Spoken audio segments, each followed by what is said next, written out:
ou surtout de ses amis qui habituellement ont de la famille ailleurs ou ne sont pas béninois, surtout dans la gente féminine on en trouve.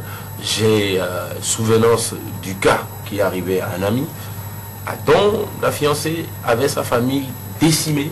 Presque tous les 3 mois, elle doit retourner dans une ville africaine dont je ne veux pas citer le nom, parce que quand ce n'est pas la grande sœur qui est décédée, c'est le petit frère, c'est la tante, c'est la maman. Mais, il a fallu que monsieur dépense pratiquement des millions avant de découvrir le poteau rose un jour. Et ça aboutit à quoi? Ça aboutit à une séparation difficile. Vous avez dit que c'est sa femme, mais c'est pas assuré. Fiancée à l'époque. Sa fiancée, c'est pas assuré. Il n'a pas pris toutes les précautions, effectivement. Donc là, encore, c'est une pratique qui est très très très courante. Ou alors c'est la grand-mère qui décède. Et comme on n'a pas envie de vous faire trop dépenser, dit-on, on ne fera pas le déplacement soi-même, mais on va cotiser. Et pour cotiser, donc, vous devez remettre l'argent, pour ainsi de suite. Ce sont des mensonges vraiment vides. Malheureusement, les gens en abusent un peu. Oui, parfois. Vous êtes un connaisseur. Oui, André Dossa, sur une question comme celle-là, mentir de cette façon-là, parle évidemment la parole. Au commencement était la parole. La parole s'est fait cher. Donc la parole, ça peut porter malheur. André Dossa. Oui, la parole, ça peut porter malheur, ça porte parfois malheur. Et à travers cet autre mensonge, celui du chroniqueur, celui de Oscar Bagedi, pas celui qui l'a fait, mais celui sur lequel il écrit ce matin, c'est qu'on s'attire souvent le malheur. Lorsque vous vous absentez au boulot, vous dites que votre enfant est malade, alors que peut-être vous n'en avez pas, ou bien l'enfant effectivement est bien portant. Parfois, comme un boomerang, ça vous revient. Quelques heures après, votre enfant peut tomber malade, gravement malade. Vous voyez, il y a l'autre qui dit que, je crois que c'est Étienne Ray, qu'un mensonge, c'est souvent une vérité qui se trompe de date. Lorsque vous dites que pour mentir, vous êtes venu en retard au boulot, on vous appelez pour dire ma voiture est tombée en panne, ou bien j'ai fait un choc sur la voie, alors que vous n'êtes même pas encore sur la voie. Et que arrivé sur la voie, vous faites ce choc-là, c'est que tout simplement vous êtes vous-même attiré le malheur. Vous êtes maudit. Oui, vous êtes maudit. Donc cette forme de mensonge est nuisible. C'est une forme de mensonge qu'il faut souvent éviter. Léon parlait tout à l'heure de mensonges parfois utiles, c'est hélas vrai, mais celui-ci, ce mensonge-là, n'est pas bien, c'est pas correct. Il faut mentir sans se créer soi-même des ennuis. Mais de toute façon, de façon générale, le mensonge, c'est pas une bonne chose. C'est mal. C'est mal. Il faut bannir dans nos habitudes, dans nos choses. Il faut bannir ça. François a mis l'accent sur un aspect assez courant de ce mensonge-là. C'est-à-dire, voilà, on dit, pour avoir de l'argent chez le petit copain, on le ment, voilà, j'ai perdu tel parent au village, ou bien je veux faire telle chose, alors que ce n'est pas vrai. Donc, ça fait partie des fléaux de notre société. Cet autre mensonge est nuisible. La malédiction la plus commune, c'est d'être dupe de bonne foi. Hein. Il y en a qui se font déplumer de cette façon-là, ou qui sont abusés copieusement, Oscar Bagidi. Non, c'est des gens de bonne volonté qui se laissent déplumer. Vous voyez un peu, lorsque il vient vous voir le matin pour dire qu'il a perdu son père, c'est vrai que vous ne saurez jamais la date de l'enterrement. Mais vous contribuez à quelque chose. Il va voir l'autre aussi pour dire qu'il a perdu son père, et ça se fait alors que le papa est vivant. Mais pour savoir mentir, il faut avoir de la mémoire. Parce qu'un an après, il viendra vous dire encore qu'il a perdu son père. Et ça devient un problème. Donc moi, ce qui est vraiment condamné, c'est André est revenu sur ça tout à l'heure. Par exemple, le fait de dire que, bon, de mentir pour dire par exemple que l'enfant est malade. Ça, moi, ça me gêne vraiment. Parce que l'enfant n'a rien à foutre avec votre désir d'escroquerie. Vous voyez? Et ça, c'est des choses qui se retournent contre nous. Et fatalement. Parce que lorsque vous dites que l'enfant est malade aujourd'hui et vous allez chercher l'argent, bon, après l'enfant tombe malade. Hein. C'est ce qui se passe, mais on s'en aperçoit pas toujours. Mais ça arrive dans notre société. Donc je pense que sur ce point, par rapport aux enfants, vous faites beaucoup attention. Vous avez votre fils, bon pas votre fils, vous avez un de vos parents, peut-être n'est pas au Bénin. Vous venez annoncer à André ou François qu'il vient de mourir. Vous prenez l'argent, mais le jour où il va mourir, vous n'aurez personne. Parce que vous ne pouvez plus revenir, lui dire qu'il est mort, parce qu'il ne va pas mourir 2 fois. Donc à partir de ce moment, il faut faire beaucoup attention, parce que c'est une forme de malédiction en fait. Bon, on peut mentir, mais pas forcément en alléguant de telles choses qui se retournent contre vous. Est-ce qu'on a besoin de puiser dans le malheur forcément avant de convaincre quelqu'un par le mensonge, puisque le mensonge a toujours existé. Ouais, c'est ça qu'on déplore ce matin en fait. Vous voulez dire? Oui, oui, non. En fait, il y a un autre cas de mensonge. Vous allez voir, il y a certaines de nos jeunes sœurs qui se permettent, par exemple, de dire, ben, vous sortez avec elle, quelques semaines après, elles viennent... Vous sortez avec elle, vous sortez. Vous allez manger, vous allez boire. Non, vous sortez avec elle, et quelques temps après, elle vient vous voir pour vous dire qu'elle est tombée enceinte et qu'elle a besoin d'argent pour se faire avorter. Vous voyez, c'est un autre mensonge et c'est pas bien, parce qu'à force de le faire, vous risquez à l'avenir de subir des avortements non désirés. Je pense que, bon, il faut mentir, mais nous sommes des humains et il y a des normes naturelles qu'il vaut mieux ne pas violer. Lorsque vous vous permettez de mentir sur du malheur, je pense que vous vous attirez dans le même temps ce malheur-là. Il faut mentir. Il faut mentir parfois pour sauver les apparences, mais il y a des mensonges. Ça veut dire quoi? Qu'il y a un seuil psychologique et spirituel qu'il ne faut pas franchir. C'est cela. Vous nous dites en gros. C'est cela. Il y a aussi des cas où vous mentez tout le temps à votre épouse, je vais en mission à tel endroit, je vais en mission à tel endroit.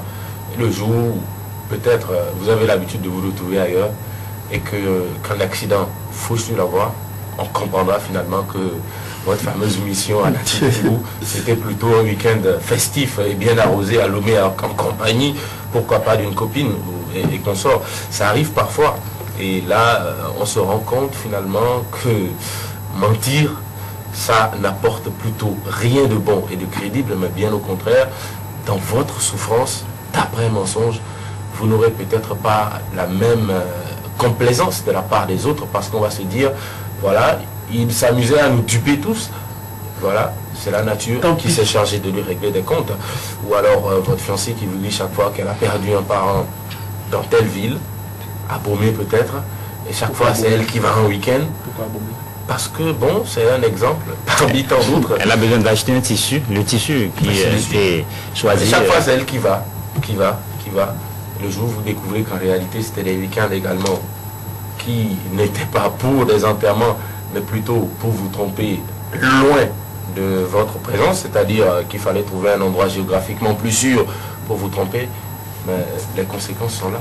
Ce sont des faits réels et précis. Pour parler d'Abomey, vous auriez pu parler d'une autre ville aussi. Hein. Pourquoi pas Abomey, vous particulièrement vous gêne, c'est parce que vous y passez souvent vos week-ends. En fait, je parlais tout à l'heure du fait que parfois les mensonges que nous faisons, notamment dans ce sens-là, dans le sens de l'autre mensonge, nous attire du malheur, qui m'excuse bien, qui vient bien m'excuser si son histoire cadre avec ce que nous disons ici.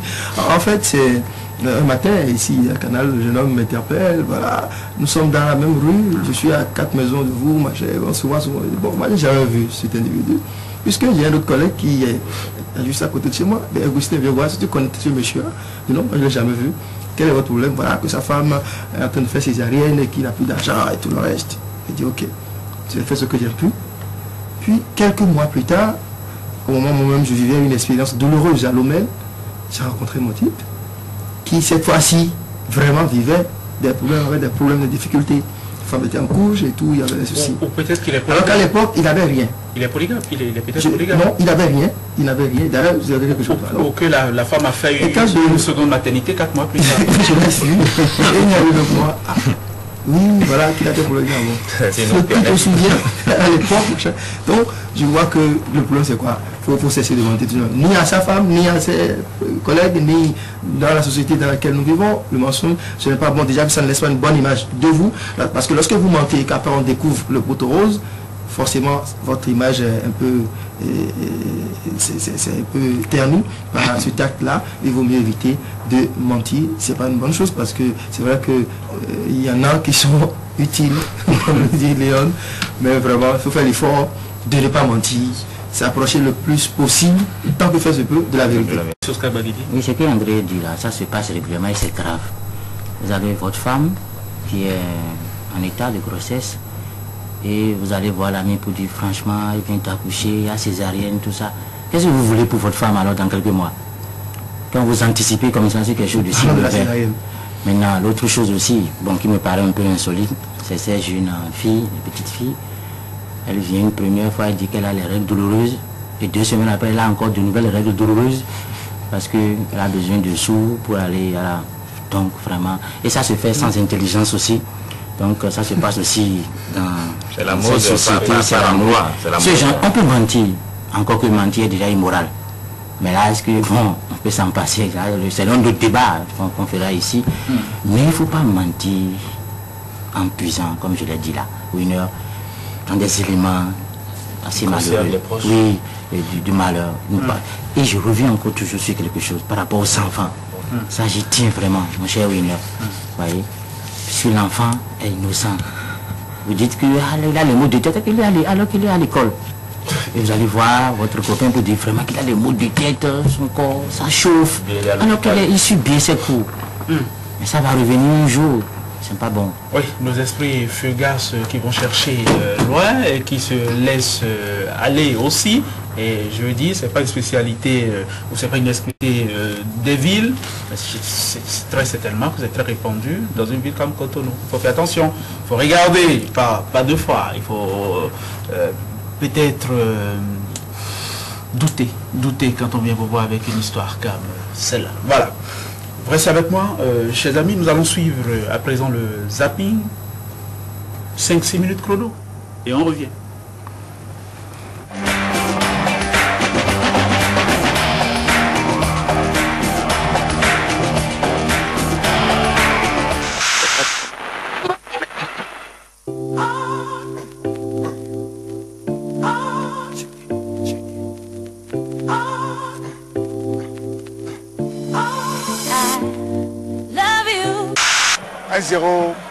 On pouvait gagner le match, mais on a joué pratiquement sans attaquant. Et où sont passés alors vos attaquants? Problème.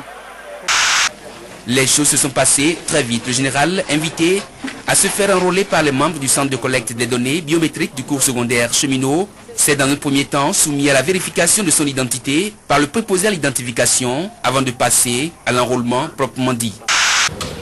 Vous êtes né en 1933. Oui. Donc vous avez 77 ans. C'est bien ça. Si vous connaissez tout. Vous êtes né de feu Kérékou Chabi. Oui. Et de feu Yokosi. Sa femme. C'est bien ça. Je dis sa femme. Samedi déjà, les responsables de l'Union fait la Nation étaient reçus avec tous les honneurs au palais royal d'Aboliabo. Ils sont allés faire leur hommage au monarque. C'était également pour eux l'occasion de lui présenter leur projet pour le Bénin et surtout de solliciter les prières du souverain pour la paix et la stabilité dans le pays. Quoi? Votre profession, monsieur? Profession? Oui. Avant l'école, quoi. Vous êtes à l'école? Non, votre profession. Je n'ai plus de profession. À la direction générale du Trésor, les guichets sont restés fermés mardi matin. L'outil de travail a curieusement changé de nature ici et les nombreux usagers en quête de service sont abandonnés, venus pour la plupart pour la fin du mois.